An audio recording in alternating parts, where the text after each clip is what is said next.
हुजूर सैयद आलम सल्लल्लाहु अलैहि वसल्लम की उम्मत बेहतरीन उम्मत, कौन सी बेहतरीन उम्मत?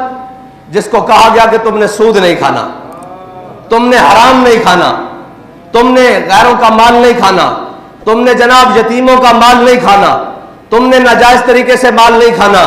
लेकिन वो उम्मत आज सारे करतूत कर रही है। पहली उम्मतें एक एक गुनाह करें, कोई हफ्ते वाले दिन मछलियां किसी के लिए ममानत आए तो वो हफ्ते वाले दिन मछलियां पकड़े, अल्लाह उन पर अजाब भेज दे। किसी की मुझे ये बताएं कि आज जिधर जाओ, इस तरह शहर की जिस तरफ निकल जाओ, वहां बड़े बड़े पोश इलाके हैं, बड़े बड़े जनाब सोसाइटियां हैं और बड़ी बड़ी दीवारें हैं और बड़ी बड़ी उनकी चेक पोस्टें हैं। अंदर दाखिल होने से पहले अपनी शनाख्त करवाई जाए।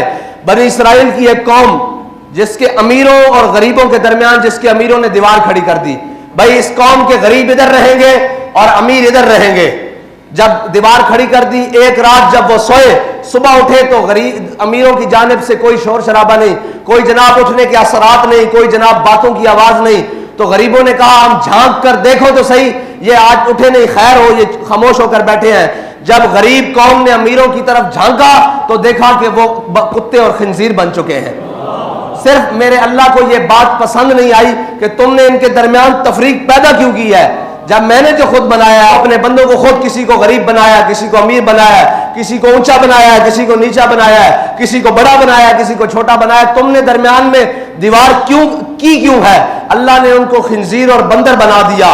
लेकिन ये आज हर तरफ यही तमाशा है। बनी इसराइल वाले कौम वाले सारे गुनाह, वो मौलवी हो उनमें भी मौजूद है जी, वो पीर हो उनमें भी मौजूद, वो मशाइख हो उनमें भी मौजूद, वो अवाम हो उनमें भी मौजूद, वो सियासतदान हो, वो कोई भी तबका है फिक्र से ताल्लुक रखने वाले लोग हो, उनके अंदर वो सारे गुनाह मौजूद हो। लेकिन फिर भी इनके ऊपर अजाब नहीं आता, न डडुओं का, न टिड्डियों का, न खून का, न बारिशों का, न तूफानों का, न सैलाब का, फिर भी इनके ऊपर इज्तिमाई अजाब नहीं आता।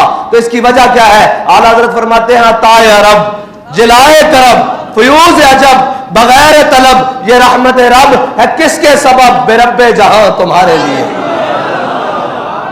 और जमहूरियत के नाम पर और जनाब मफाद आमा के नाम पर, मफामत के नाम पर, वो जो शख्स आया है हमारी वजारत उज़्मा के सीट पर 10 महीने 11 महीने हुए हैं, वो आया शख्स, वो कहता था मैं इस कौम को बचाने के लिए, इसकी मैशत ठीक करने के लिए अगर कपड़े भी अपने बेचने पड़े तो वो भी जनाब बेचकर इनकी खिदमत करूंगा। उसने कपड़े क्या बेचने थे? जो फितरत ने लिबास दिया है, खाल और मांस और गोश्त, उसने वो भी नोचना शुरू कर दिया है कौम का। और कभी भी फलाह नहीं पा सकती कौम, ये बात पक्की है।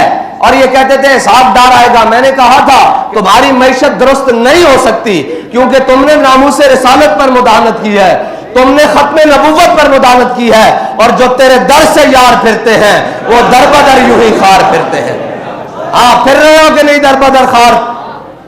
तू आया नजरते क्यों बदनसीबा, तुसी आ जाते तुहाडे कोल मौका सी। बाबा जी फरमाते जिंदगी च एक वेला आया आंदा कि बंदे नूं या इधर दा फैसला करना पैंदा या इधर दा फैसला करना पैंदा। काश के तुसी सारे रसूलुल्लाह दे दर दा फैसला कर लेंदे। आज तक तुहानू सारे कह रहे हैं तुसी डिफॉल्ट भी हो चुके हो, तुसी जनाब मंगते भी हो, तुहाडे कोल मुल्क भी नहीं चल रहा। कहने जी आप कहते हैं जनाब सूद को खत्म करने वाली बात, और आप कहते हैं जनाब ये कोई ठीक बात है कि जनाब आप कहते हैं हम सूद नहीं देंगे। मैंने कहा ये ठीक है कि दुनिया के आगे झोलियां फैलाकर फिरो, और ये ठीक है कि दुनिया के आगे दामन फैलाकर फिरो, और तुम इमदाद देने जाओ और अगले दरवाजे बंद करने कहीं लेने ना आ जाए, और तुम दुनिया को इमदाद देने की बजाय ये बयान दो कि हम 6 महीने तक इनसे इमदाद लेंगे नहीं, डूब मरने का मकाम है तुम्हारे लिए। और पूरी कौम इसके साथ बिल्कुल जनाब खड़े हैं जी, हम जमहूरियत के साथ खड़े हैं। और भाई जमहूरियत जब सारे गरीब मार देगी तब जमहूरियत से जान छुड़ाई जाएगी। आओ आज भी हुजूर के दीन की तरफ, आज भी इन अयाशों की बदमाशियां बंद करो। और हमने कहा था तेल की कीमतों में इजाफा, तो आज हम प्रेस कॉन्फ्रेंस करने लगे हैं। हमने पता है सबसे आखिर में क्यों ऐलान करना है, उसकी एक वजह है।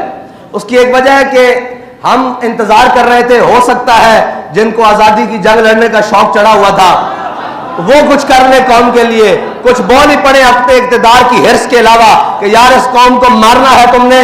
तुम्हें चाहिए तो ये था कि तुम मिनी बजट पेश करते हुए ये कहते कि हम अपनी अयाशियां खत्म कर रहे हैं। آج کے بعد جتنے سرکاری جناب تیل لینے والی گاڑیاں ہیں اور گاڑیاں ہیں ان کا خرچہ ہم خود برداشت کریں گے.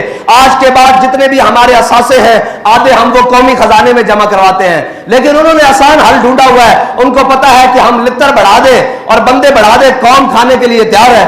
ہاں جی, قوم کھانے کے لیے تیار ہے. انہوں نے آسانی سے تیل کی قیمتوں میں اضافہ کیا, بجلی کی قیمتوں میں اضافہ کیا اور گیس کی قیمتوں میں اضافہ کر کے سکون سے پھر کیا کرتے ہیں, پھر تماشے کرتے ہیں قوم کے ساتھ. پھر ایک آدھی آڈیو لیک کرتے ہیں, پھر ایک آدھی ویڈیو لیک کرتے ہیں اور قوم کو کہتے ہیں آپ اس طرف لگ جائیں. ہم اپنے جناب نشہ اقتدار میں مست رہے, لیکن ہم یہ انتظار کر رہے تھے ہو سکتا ہے یہ جناب جو آزادی کی جنگ لینے چڑھے تھے ان کو شوق چڑھ جائے, یا وہ کراچی سے خیبر تک کوئی بھی جناب جماعت ہو جن کو نوازا جا رہا ہے یا نوازنے کے لیے تیار ہے جناب, جو بوٹ پالش کرنے کے لیے پہلے نمبر پر صفوں میں کھڑے ہیں, ہو سکتا ہے ان کو قوم کا خیال آ جائے. لیکن ہم نے دیکھا جنہوں نے آزادی کی جنگ لڑنی تھی وہ خود جیلوں میں جا رہے ہیں اور جیلوں میں جانے کے لیے بہانے ڈھونڈ رہے ہیں.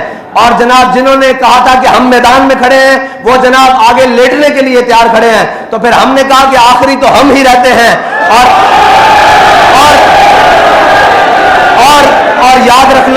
اور یاد رکھنا قوم کی پناہ آخری حضور کا دین ہی ہے.